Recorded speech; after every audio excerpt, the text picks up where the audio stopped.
Hello everyone, എല്ലാവർക്കും pathways അക്കാദമിയുടെ daily news അനാലിസിലേക്ക് സ്വാഗതം. സോ ഇന്ന് നമ്മൾ ഡിസ്കസ് ചെയ്യുന്ന topics investor education and protection fund authority, വിക്രം-1, H5N1, IMT ട്രൈലാറ്റ് 24, CoViNet, power threat to the bustard. അപ്പോൾ അതിനകത്ത് ആദ്യം ഡിസ്കസ് ചെയ്യാൻ പോകുന്നത് investor education and protection fund അതോറിറ്റിയെ കുറിച്ചാണ്. സോ ഇന്ന് നമ്മൾ ഒന്നാമതായിട്ട് ഡിസ്കസ് ചെയ്യാൻ പോകുന്ന topic investor education and protection fund അതോറിറ്റിയെ കുറിച്ചാണ്.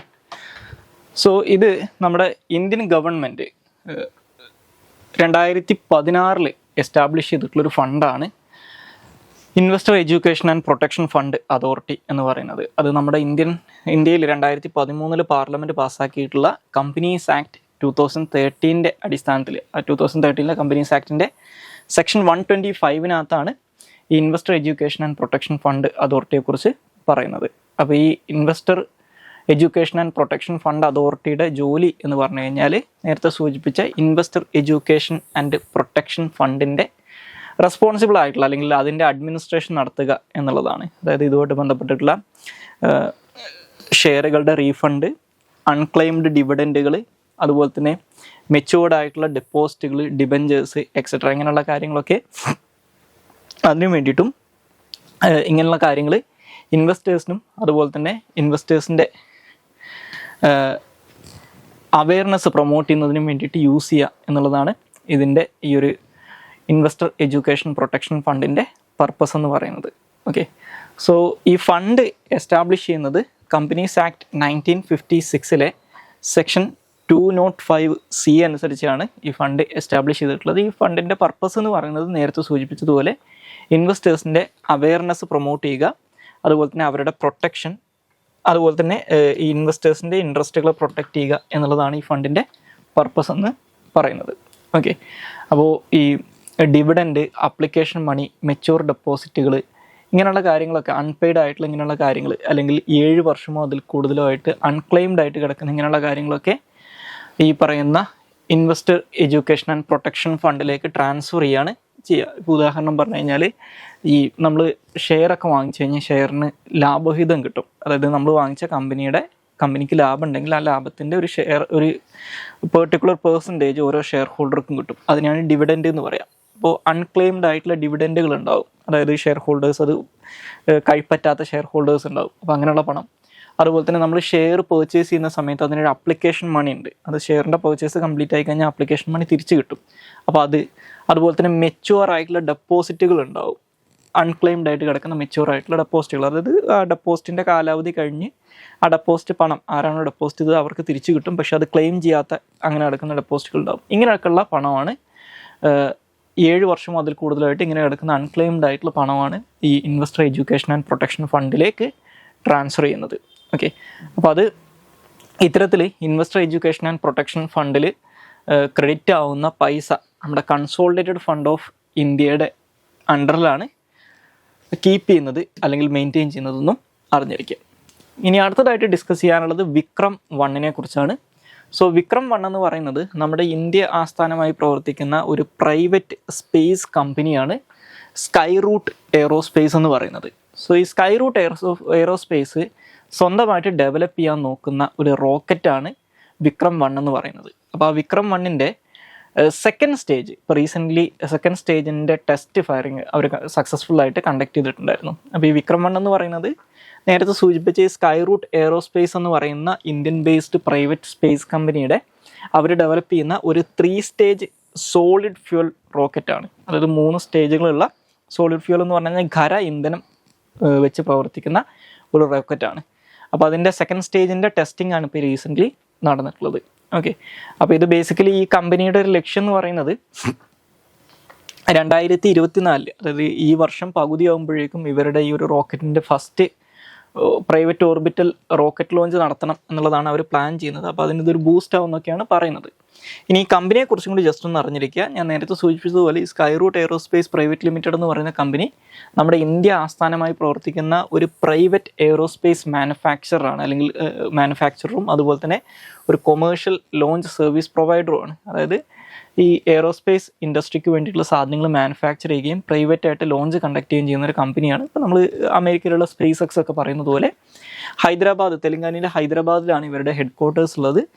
നമ്മുടെ ISROയിൽ നിന്ന് റിട്ടയർ ചെയ്തിട്ടുള്ള അല്ലെങ്കിൽ ISROയിൽ പണ്ട് വർക്ക് ചെയ്തുകൊണ്ടിരുന്ന കുറച്ച് എൻജിനീയേഴ്സ് ചേർന്ന് സ്ഥാപിച്ചിട്ടുള്ള ഒരു കമ്പനിയാണിത്. അപ്പോൾ നമ്മുടെ ഇന്ത്യയിൽ പറയാം, നമുക്ക് ഇന്ത്യയിൽ ഈ സ്പേസ് സെക്ടറിൽ നമ്മൾ പ്രൈവറ്റ് പ്ലെയേഴ്സിന് വലിയ ഇതിൽ ഗവൺമെൻറ് പ്രൊമോട്ട് ചെയ്യുന്നുണ്ട്. അപ്പോൾ സ്വന്തമായിട്ട് ഒരു small lift launch vehicles develop ചെയ്യുക, അതിലൂടെ ഈ സ്മോൾ സാറ്റലൈറ്റ് മാർക്കറ്റിന് വേണ്ടിയിട്ടുള്ള സർവീസ് പ്രൈവറ്റ് ലോഞ്ചസ് പ്രൊവൈഡ് ചെയ്യുക എന്നുള്ളതാണ് ഇവരുടെ ഒരു ലക്ഷ്യമായിട്ട് പറയുന്നത്. ഇനി അടുത്തതായിട്ട് ഡിസ്കസ് ചെയ്യാനുള്ള ടോപ്പിക്ക് H5N1 കുറിച്ചാണ്. സോ ഈ H5N1 എന്ന് പറയുന്നത് നമ്മൾ പക്ഷിപ്പനി എന്ന് പറയുന്നതിൻ്റെ ഒരു വേരിയേഷനാണ്.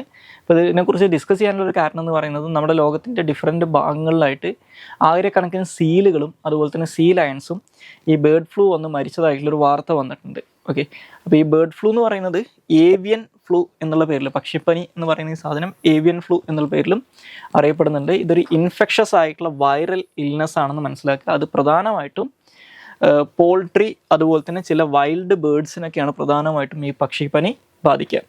അപ്പോൾ 2020 മുതൽ ഈ ബേർഡ് ഫ്ലൂവിൻ്റെ വളരെ പാത്തജനിക് ആയിട്ടുള്ളൊരു type of bird flu spread ചെയ്യാൻ തുടങ്ങിയിട്ടുണ്ട്. അതാണ് H5N1 എന്ന് പറയുന്നത്. സോ ഇപ്പോൾ ഈ H5N1 ഇപ്പോൾ 2020 ശേഷം നമ്മുടെ ലോകത്തിലുടനീളം പല സ്ഥലങ്ങളിലും സ്പ്രെഡ് ചെയ്തതായിട്ടുള്ള വാർത്തകൾ വന്നിട്ടുണ്ട്. അതായത് ബേർഡ്സിനും വൈൽഡ് ലൈഫിനൊക്കെ ഇതിൽ എക്സിസ്റ്റൻഷ്യൽ ത്രെട്ട് ആവുമെന്നാണ് പറയുന്നത്. ഓക്കെ, അപ്പോൾ ഈ H5N1 പുതിയ വേർഷൻ 2020 യൂറോപ്പിലാണ് എമേർജ് ചെയ്യുന്നത്.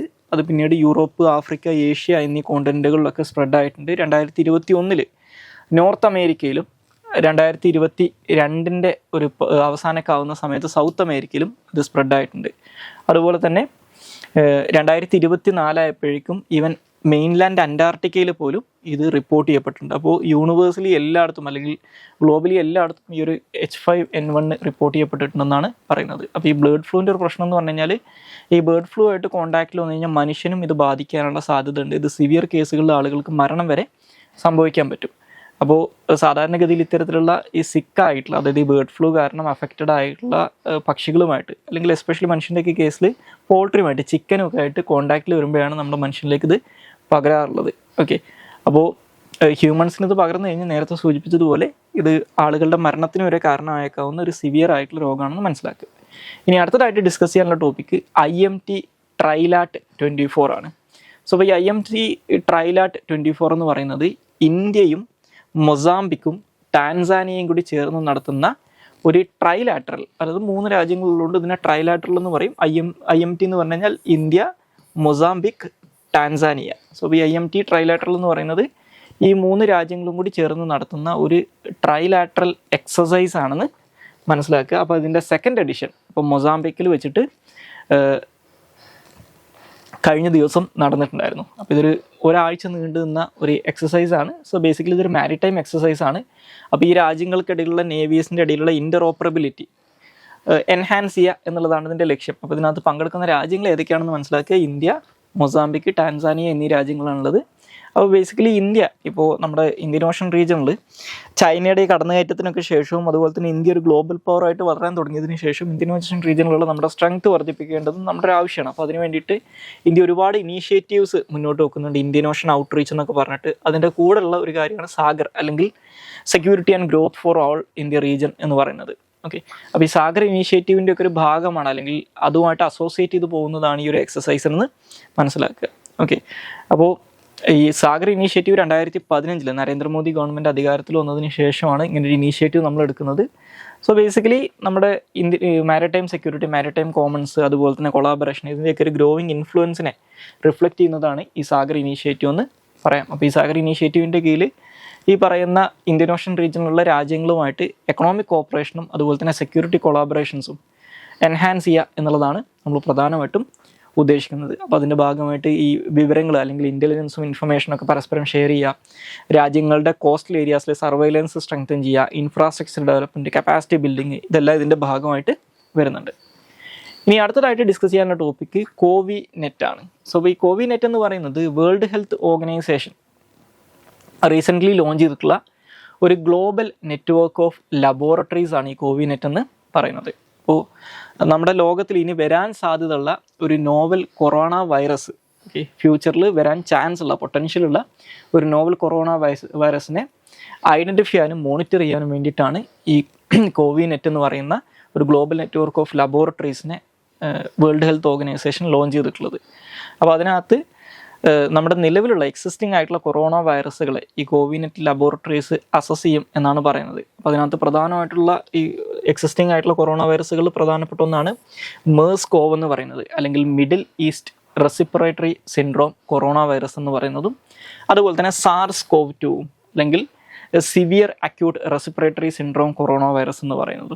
ഓക്കെ, അപ്പോൾ ഇതിനെ കൃത്യമായിട്ട് അസസ് ചെയ്യും എന്നാണ് പറയുന്നത്. അപ്പോൾ നിലവിൽ ഈ കോവിനെറ്റിനകത്ത് 36 ലബോറട്ടറീസ് ആണുള്ളത്. അതിൽ 21 രാജ്യങ്ങളിൽ നിന്നായിട്ടാണ് ഈ 36 ലബോറട്ടറീസ് ഉള്ളത്. അപ്പോൾ 21 രാജ്യങ്ങൾ എന്ന് പറഞ്ഞു കഴിഞ്ഞാൽ WHO 6 റീജൻസിലും ഈ ഉള്ള രാജ്യങ്ങളും ഇതിനകത്ത് ഇൻക്ലൂഡഡ് ആണ്. അപ്പോൾ അതിനകത്തുള്ള ഈ 36 ലബോറട്ടറീസിൽ 3 ഇന്ത്യൻ ലബോറട്ടറീസ് ആണെന്ന് അറിഞ്ഞിരിക്കുക. അപ്പോൾ ഏതൊക്കെയാണ് ഇന്ത്യൻ ലബോറട്ടറീസ് എന്ന് വെച്ച് കഴിഞ്ഞാൽ, ഒന്ന് നമ്മുടെ CSIR national environmental engineering research institute, അതുപോലെ തന്നെ ICMR പൂനെയിലുള്ള വൈറോളജി ഇൻസ്റ്റിറ്റ്യൂട്ട് അല്ലെങ്കിൽ national institute of virology Pune, അതുപോലെ തന്നെ ഒരു translational health science and technology institute, okay, എന്നീ 3 ഇന്ത്യൻ ലബോറട്ടറീസ് ഈ നെറ്റ്വർക്കിൻ്റെ ഭാഗമാണെന്ന് അറിഞ്ഞിരിക്കുക.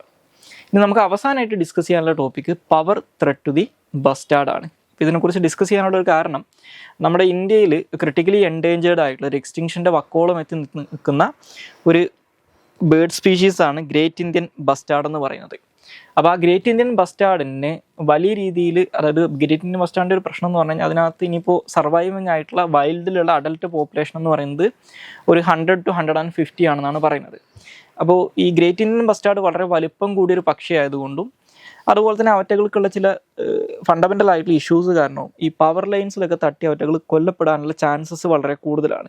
അപ്പോൾ ഇത് എക്സ്റ്റിങ്ഷൻ്റെ വക്കോളം എത്തി നിൽക്കുന്നൊരു സ്പീഷീസ് ആയതുകൊണ്ട് തന്നെ ഒരു 1-2 ഈ സ്പീഷീസിൽ പെടുന്ന സാധനങ്ങൾ ഇത്തരത്തിൽ കൊല്ലപ്പെട്ടാലും അതൊരു ഇറിവേഴ്സിബിൾ ആയിട്ടുള്ള ഡാമേജ് ആയിട്ട് മാറും. അപ്പോൾ അതുകൊണ്ട് തന്നെ 2021 സുപ്രീം കോർട്ട് ഇതുമായിട്ട് ബന്ധപ്പെട്ടിട്ടുള്ള ഒരു കേസിൻ്റെ വിധി പറഞ്ഞ സമയത്ത് ഈ ഗ്രേറ്റ് ഇന്ത്യൻ ബസ്റ്റാർഡിൻ്റെ ഹാബിറ്റാറ്റ് കടന്നു പോകുന്ന അല്ലെങ്കിൽ ഹാബിറ്റാറ്റിലൂടെ കടന്നു പോകുന്ന എല്ലാ ഇലക്ട്രിസിറ്റി ലൈൻസും അണ്ടർഗ്രൗണ്ടിലേക്ക് ഷിഫ്റ്റ് ചെയ്യണം, അല്ലെങ്കിൽ അത് ഭൂമിയുടെ അടിയിലൂടെ ആക്കണം എന്ന് സെൻട്രൽ ഗവൺമെൻറ്റിനോടും സ്റ്റേറ്റ് ഗവൺമെൻറ്റുകളോടും ആവശ്യപ്പെട്ടിട്ടുണ്ടായിരുന്നു.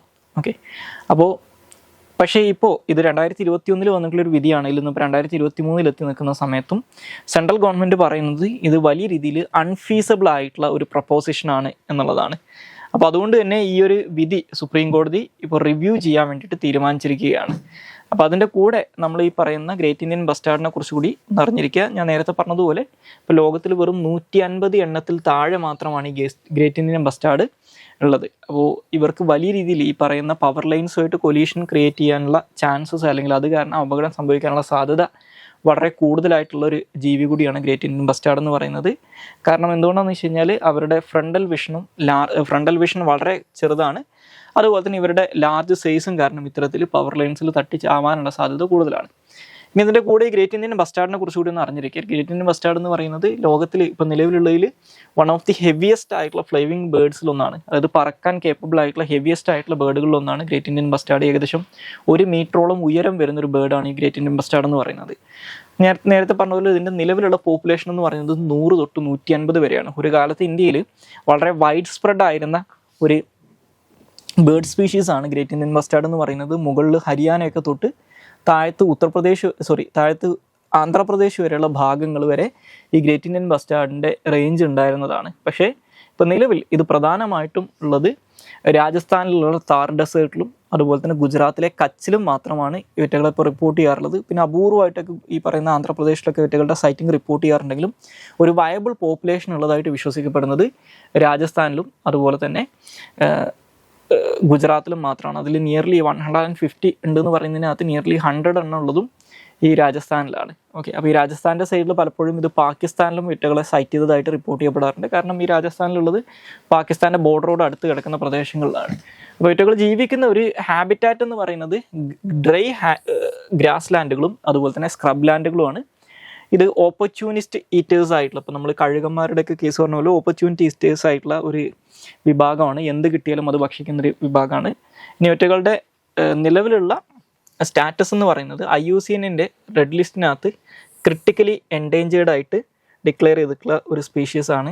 1972 ഇന്ത്യയുടെ വൈൽഡ് ലൈഫ് പ്രൊട്ടക്ഷൻ ആക്ട് അനുസരിച്ച് ഷെഡ്യൂൾ 1 ഉൾപ്പെടുത്തി ഹയസ്റ്റ് പ്രൊട്ടക്ഷൻ കൊടുക്കുന്ന ഒരു സ്പീഷീസ് ആണ്. അതുപോലെ തന്നെ സൈറ്റ്സിൻ്റെ അപ്പൻഡിക്സ് 1 ഉൾപ്പെടുത്തിയിട്ടുള്ളൊരു സ്പീഷീസാണ് ഗ്രേറ്റ് ഇന്ത്യൻ ബസ്റ്റാർഡ് എന്ന് പറയുന്നത്. സോ ഇത്രയും കാര്യങ്ങളാണ് ഇന്നത്തെ ഡെയിലി ന്യൂസ് അനാലിസിനകത്ത് ഡിസ്കസ് ചെയ്യാനുള്ളത്. Thank you all.